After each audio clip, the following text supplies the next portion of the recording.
In Satyajit Ray's cinematic masterpiece, Shatranj Khilari, an entire kingdom is lost. But here's the thing, it's not lost in some bloody epic battle. It's lost over a simple game of chess.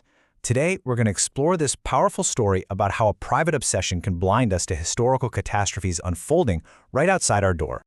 Right from the start, the film sets the stage perfectly. It contrasts this tiny 64-square board with the huge real-world fate of a nation. It shows us immediately how those lines between game and reality have become dangerously and just tragically blurred. All right, let's meet our main characters, Mirza Sajjad Ali and Mir Roshan Ali. These two are noblemen from Lucknow in the kingdom of Awadh, and their whole existence, their entire world, revolves around that chessboard. So, you might be wondering, how can they even afford this kind of obsession? Well, they're what's known as fief holders. This just means they have hereditary estates, a ton of wealth, and absolutely no need to work. This frees up their days for their all-consuming passion, a game they believe sharpens the mind even as it's dulling their awareness of literally everything else. This is a desperate cry from Mirza's wife, Khurshid, and it really shows us the true cost of their game. Their obsession makes them completely oblivious to their families, to their duties, and to the massive political shifts happening just outside their drawing room. Okay, so let's zoom out a bit. We're going to shift our focus from that small, checkered battlefield to a much, much larger one, the Kingdom of Awadh itself. It's a place the British Empire has had its eye on for a very long time. Chilling, right?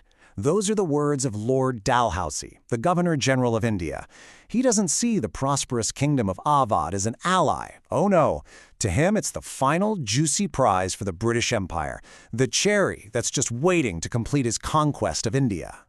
And this just shows you the sheer, relentless momentum of British expansion. In just 10 years, Lord Dalhousie has swallowed kingdom after kingdom, Punjab, Burma, Nagpur, you name it. And now, only Awadh, that last cherry, is left for the taking.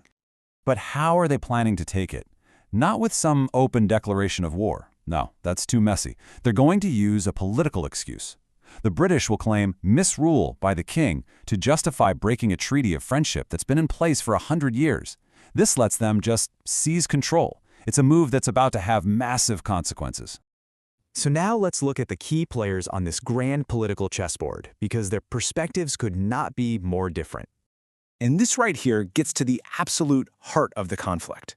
On one side, you have the British resident, General Outram, who sees an incompetent ruler, fiddling while his kingdom burns. But on the other side, the king sees himself as a beloved cultural leader, an artist who's being unjustly targeted by a foreign power.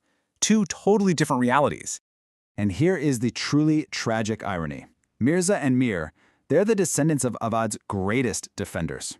We're talking fierce warriors who secured the very wealth that now allows their grandsons to do nothing at all. They are so lost in a symbolic game of war that they are completely, utterly incapable of defending anything in the real world. Okay, now we get to the heart of the story. The film just masterfully cuts between two parallel games. You've got the British takeover on one hand and the noblemen's chess match on the other.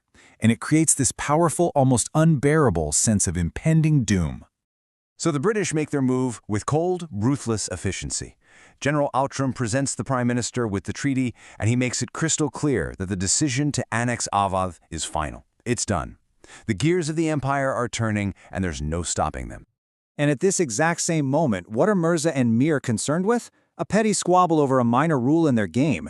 Their entire world has shrunk to those 64 squares in front of them, and they are completely unaware of the real-world stakes.